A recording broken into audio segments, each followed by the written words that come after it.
Et c'est l'autre dossier sensible de la rentrée. Il y a la réforme des retraites considérée comme la mère des batailles et puis l'autre projet que le gouvernement surveille comme le lait sur le feu, la loi de bioéthique avec l'ouverture de la PMA pour toutes.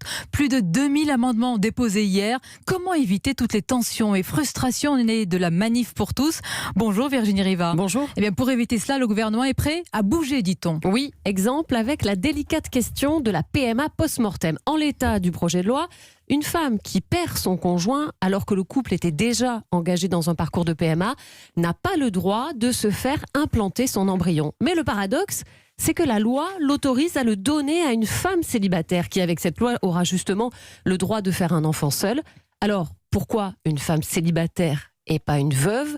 C'est la question que se posent certains. Les choses pourraient donc évoluer, mais ça implique notamment d'avoir demandé au père, avant sa mort, s'il accepte en cas de décès, que sa femme poursuive leur projet parental. Mais y a-t-il des lignes rouges? Oui, il y a des choses qui n'évolueront pas. Pas question de toucher à l'acte de naissance d'un enfant né de parents hétérosexuels par don de sperme ou d'ovocytes extérieurs. La loi prévoit que le recours à un tiers donneur soit inscrit dans l'acte de naissance pour les enfants nés par PMA de couples de femmes homosexuelles. Il y aura écrit la mention par consentement sur l'acte officiel. Mais pour les couples hétérosexuels, ça restera secret pour l'enfant.